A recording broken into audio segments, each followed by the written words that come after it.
कहते हैं A cross B is equal to minus of B cross A।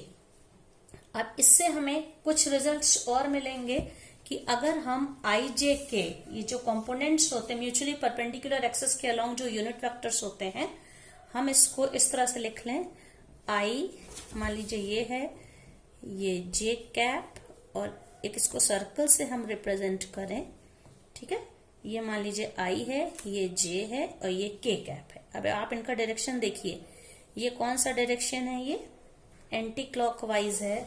तो इसमें हम देख सकते हैं कि आई कैप क्रॉस आई कैप क्या है, यूनिट वेक्टर है, तो ये क्या हो जाएगा, इसका मैग्नीट्यूड 1, इसका भी मैग्नीट्यूड 1, और इन दोनों के बीच का एंगल साइन 0 डिग्री। तो साइन 0 डिग्री 0 उस वजह से आई क्रॉस आई हमेशा 0 होता है। इसी तरह से जे कैप क्रॉस जे कैप और के कैप क्रॉस के कैप, ये वैल्यू हमेशा 0 होती है। दूसरी बात इसमें हमें क्या पता चलती, आई क्रॉस जे, अब देखिए यहां पे ये है, ये जो है आई क्रॉस जे, अगर आप एक साइक्लिक ऑर्डर आप देखिए एंटी क्लॉकवाइज हम लोग चल रहे हैं इस तरह से, आई क्रॉस जे, इन दोनों के परपेंडिकुलर वेक्टर कौन सा होता है, के कैप। इसी तरह से जे क्रॉस के ऑर्डर आप देखते रहिए, तो जे कैप क्रॉस के कैप, तो ये क्या हो जाएगा, जे क्रॉस के विल बी आई कैप। और तीसरा क्या मिलेगा, के क्रॉस आई, वेक्टर के यूनिट वेक्टर के कैप क्रॉस आई कैप, के आई क्या मिल जाएगा, जे, ठीक है। और अगर हम आई क्रॉस जे ले रहे हैं तो के मिल रहा है, ठीक है, लेकिन अगर जे क्रॉस आई इसमें इसको उलट देंगे तो जे क्रॉस आई, अब हम ऐसे चलेंगे, डायरेक्शन हमारा उलट गया, तो इसलिए अब हमें के ना मिलके के का इस तरह से डायरेक्शन था, लेकिन हमें ऐसे चलने पे उल्टा हो जाएगा, तो हम कह सकते हैं, इसीलिए जे क्रॉस जे अगर के है तो जे क्रॉस आई क्या हो जाएगा, माइनस के। इसी तरह से जे क्रॉस के आई है, ये J cross I is minus K. Similarly K cap cross J cap is minus I cap, उल्टा हो जाएगा। अब ये जैसे इसको A cross B is negative of minus B, तो ये उल्टा हो जाएगा। इन द सेम वे तीसरा क्या हो जाएगा, आई कैप क्रॉस के कैप, ये हो जाएगा माइनस ऑफ जे कैप। तो इन प्रॉपर्टीज को हमें ध्यान रखना है। इसके बाद बच्चों, अगर हमें कि कोई किसी भी ट्राइंगल्स के वर्टिसेस दिए हैं या साइड्स दी हुई हैं, ठीक है, जैसे मान लीजिए ये ए है, ये बी है, ये सी है, इनको हम वेक्टर्स के फॉर्म में एक्सप्रेस करें, वेक्टर ए बी, ठीक है, और इन ए और बी के बीच का एंगल अगर थीटा दिया है, तो इस केस में एरिया ऑफ ट्राइंगल, ये नेक्स्ट पॉइंट है, दैट इज 8 पॉइंट है, तो area of triangle A B C क्या हो जाएगा।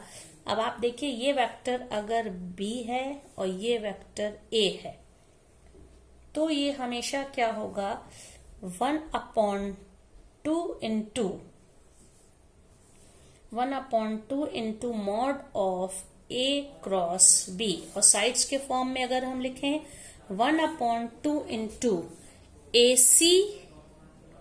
AC cross AB। अब आपको ये इसमें ध्यान रखना है बच्चों, जो वर्टिसेस लें A से C की ओर और A से B की ओर, ठीक है। इसी तरह से ये डायरेक्शन नहीं भी दिया, मान लीजिए आपको तीनों साइड दी, हमें किसी और फॉर्म में लिखना है, इसको हम लिख सकते हैं 1/2। अब अगर हमने कोई ट्राइंगल लिया, सपोज ABC, तो अब क्या लेंगे, B से A की ओर, BA और B to C, तो हम इसको क्या लिख सकते हैं, BA क्रॉस BC, इसका मॉड, ठीक है। इसी तरह मान लीजिए मैंने C ले लिया, अगर C ले लिया तो C से हमें क्या लेना होगा, हम इसी ट्राइंगल को इस तरह से अगर ये लें ABC, अगर हमारा थीटा यहाँ C वर्टिसेस हमने यहाँ B थीटा था, तो क्या हो जाएगा यहाँ पे C to A and C to B, okay. ये देखिए, यहाँ पे जैसे बी लिया था तो B2A and B2C, that is BA cross BC। अगर C को हम सेलेक्ट करें theta, C2A this vector and C2B this half into CA cross CB।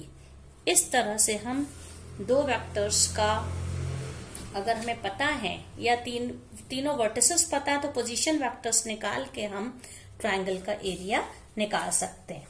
In the same way किसी भी पैरेललोग्राम के लिए पैरेललोग्राम का एरिया साइक्लिक ऑर्डर में हम ABCD लें तो अगर ये साइड A है मान लीजिए, ठीक है,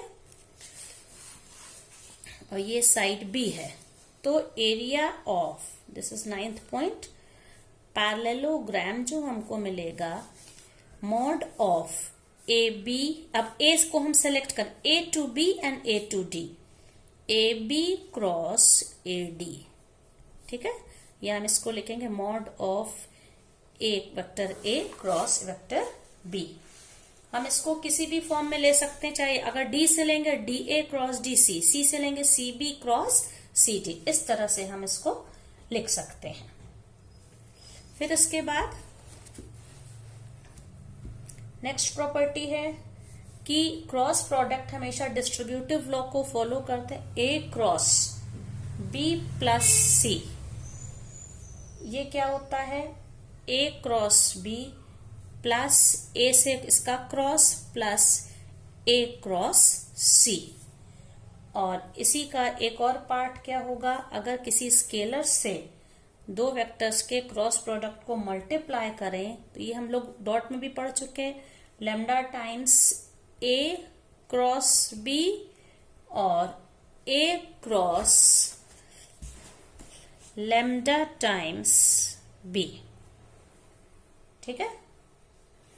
अब बच्चों लास्ट चीज इसमें जो है ये है क्रॉस प्रोडक्ट अगर कंपोनेंट फॉर्म में है, ठीक है, तो उनका अगर दो वेक्टर्स हमारे पास A हैं A1 I cap plus A2 J cap plus A3 K cap और दूसरा वेक्टर B है that is A2 I cap B1 I cap plus B2 J cap plus B3 K cap. तो इन दोनों vectors का जो cross product होता है उसको हम डिटर्मिनेंट से निकाल सकते हैं। आप देखिए इसकी फर्स्ट रो होगी I cap J cap K cap, ठीक है, और ये क्या हो जाएगा, A वेक्टर के कंपोनेंट्स A1 A2 A3 और B वेक्टर के B1 B2 एंड B3। फिर इसका जो डिटर्मिनेंट होगा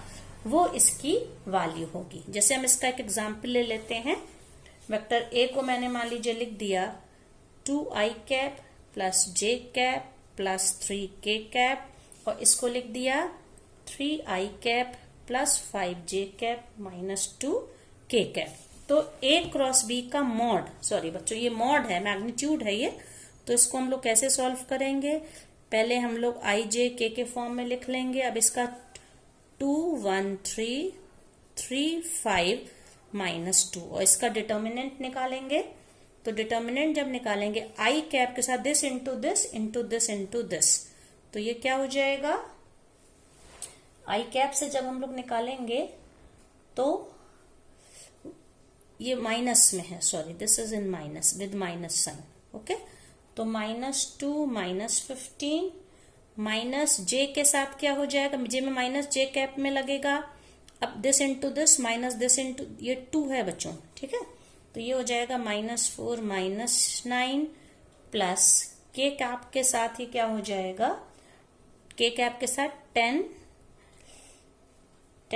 और ये हो जाएगा 10 -3। तो इसको सॉल्व करने पे क्या मिलेगा, -17 I cap plus 13 J cap plus 7 K cap.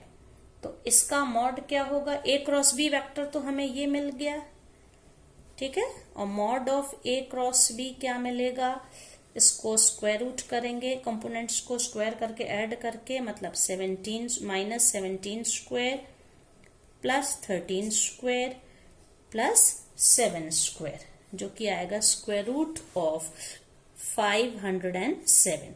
तो ये A क्रॉस B का हमको क्या मिल गया, मैग्नीट्यूड।